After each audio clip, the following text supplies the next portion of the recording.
Our convocation speaker is a cherished alumnus and a friend of William & Mary. Nationally, Michael Powell is known for thoughtful leadership.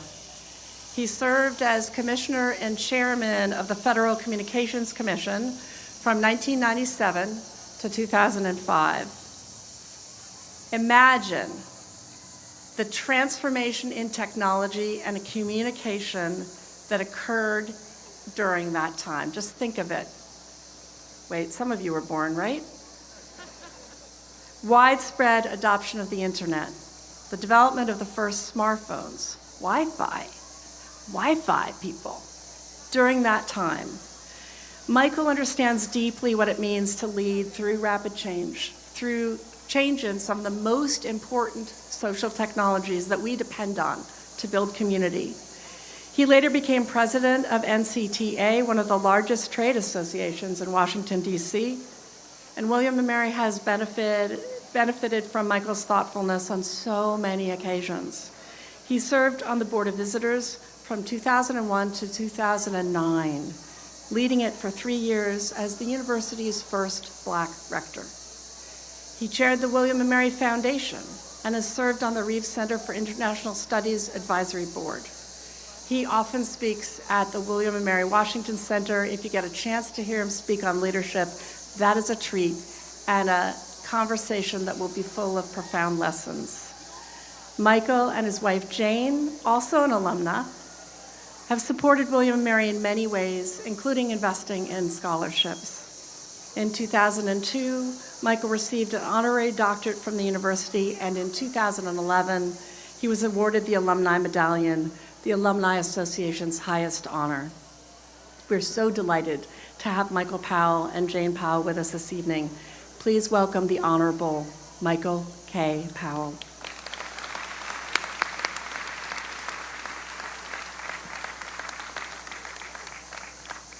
Good evening. I once stood on this very spot after finishing my first class at William & Mary. It was a philosophy course held right upstairs here in the Wren Building. My head was swimming with the ideas of Socrates and Plato and Aristotle, and I thought, wow, so this is college. My very next thought was, and I will never use anything I learned in that class again. It turns out, however, that I was wrong. I made the mistake that so many do. I thought the sole purpose of college was to make me marketable, to load me up with skills that would get me a good job. It does that, of course. But what I failed to appreciate was that college is a laboratory for exploring how to construct a good and meaningful life, one that transcends your mere utility. A job certainly can give you opportunity, purpose, and pride, but a job title cannot tell you how to live. A salary cannot teach you what is worth loving. A resume cannot decide what courage requires of you when ambition and conscience pull in opposite directions. College will prepare you to do important work, but its deepest work will be what the college does to work on you. It will help you form your judgment, enlarge your sympathies, test your convictions, and refine your character. You will not simply learn to do things. You will become someone. Who you become and how to live well are the most important questions you will ever face in your life. Through these doors, you will begin to find some answers. You will discover thinkers who have wrestled with these questions for centuries. Confucius and Aquinas, Locke and Mill, Shakespeare and Leonardo, Baldwin and Dickinson, Curie and Einstein. And you will meet your fellow students, administrators, and talented faculty who will welcome you into this great conversation. Through your experiences here, you will more fully develop your beliefs. You will learn to ask not only what can be done, but what should be done. You will become better able to see consequences that a narrow technical analysis might miss. You will cultivate insight, good taste, humility, and the mettle to raise an ethical flag when others are blinded by opportunity or lost in ambiguity. Aristotle believed the ultimate good was eudaimonia, often translated as happiness, but better understood as human flourishing. Flourishing is not a passing feeling or a prize bestowed by professional success. It is the lifelong work of becoming fully human, a good colleague, a good friend, a good partner, a good citizen, above all, a person of character. Use your time here to construct a philosophy of life. Do that, and you will leave prepared not only to succeed professionally, but to meet success and failure, joy and grief with wisdom and resilience. The work of becoming matters urgently in the world you are entering. Machines are increasingly capable of doing things humans once did. Your education must help you become someone capable of deciding which things are worth doing, whom they serve, and what their human consequences will be. Your most important character traits arise from the lived experience of being human. Your humanity is not a defect to overcome. Your glory cannot be reduced to zeros and one and stored in a data center. College should teach you to use powerful tools. More importantly, it should help you become the kind of person who knows when, why, and toward what end those tools should be used. Human flourishing is never a solitary achievement. We become ourselves in relationship with teachers, friend, family, and communities. And we flourish most fully when we place our gifts in service of something larger than ourselves. More than 2,000 years after Aristotle wrote about human flourishing, Thomas Jefferson, who studied here, placed the pursuit of happiness among our unalienable rights. Jefferson's phrase implies movement. It describes not a possession, but a continuing act of becoming. Self-government depends upon people who can reason carefully, listen across difference, and place the common good above personal advantage. In seeking the good life, you will also learn to build the good society.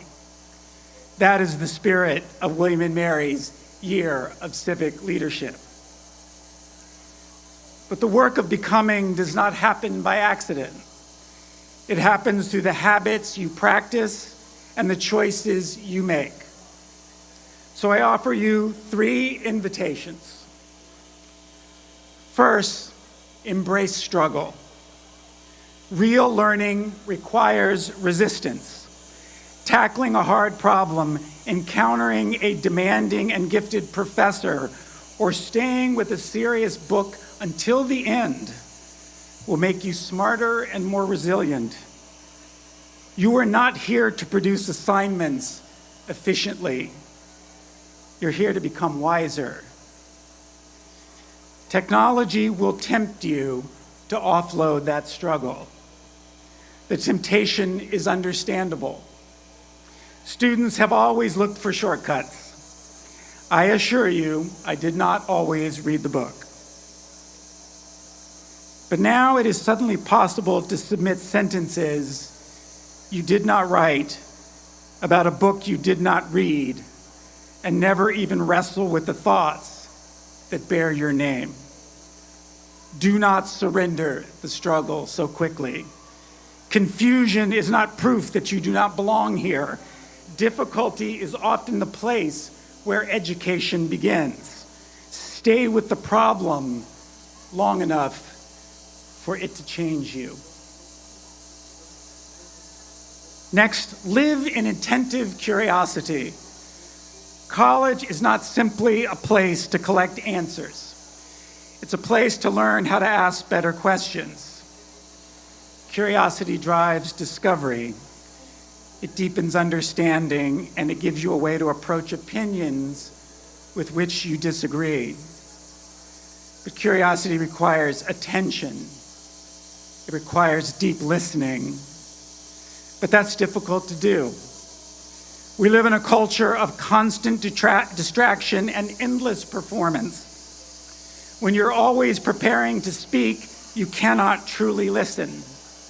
And if you do not listen, you will miss the whisper of inspiration while studying quietly in your room, the unspoken hesitation that might have changed a decision for the better, and the plea of a friend who desperately needs your help. Be present for this place and for one another. When you look upon the beauty of the Kremdel, don't just take a photo, take a breath. Savor it. When someone speaks, quiet yourself enough to hear what they mean, not merely what you intend to say next. Simone Weil wrote, "Attention is the rarest and purest form of generosity." Lastly, cultivate deep friendship. Deep friendships draw you beyond yourself. You are going to meet remarkable people here. Make friends with them. Aristotle said that friendship often arises from pleasure, utility, or virtue. Friends of pleasure bring you laughter. Friends of utility will help you out. But Aristotle believed the deepest friendships are grounded in virtue and character. In such a friendship, each person wishes the other well for the other's own sake. You admire one another's character. You tell each other the truth. You seek the good in each other, and in doing so, help each other become better people. I hope you find friends with whom you can laugh, and friends on whom you can rely.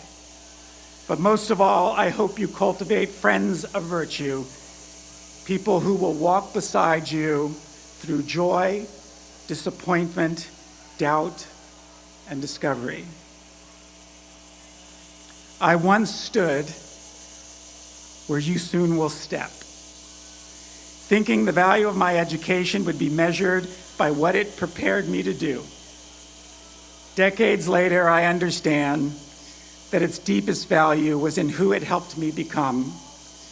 Nearly everything I've shared with you today sprang from my 18-year-old self when I first encountered in that philosophy class right upstairs. What I learned here did not simply help me earn a living. It helped me build a life that I love, and one I love sharing with others. You made the right decision to attend college, and you made a better decision to attend this college.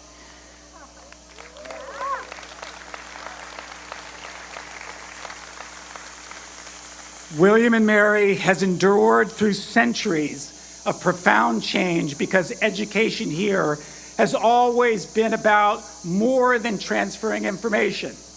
It has been about forming minds and shaping lives. So in a moment, you will rise and you will walk through these doors. And on the other side, your new community will welcome you and begin to walk beside you. but then in a blink of an eye, you will pass this way again. By then, you will have struggled and discovered, listened and questioned, loved and been loved. You will not simply know more. You will have become someone you can yet imagine. The doors are opening. Your William and Mary family is waiting. The journey of becoming is beginning. Confidently take that next step. Thank you very much.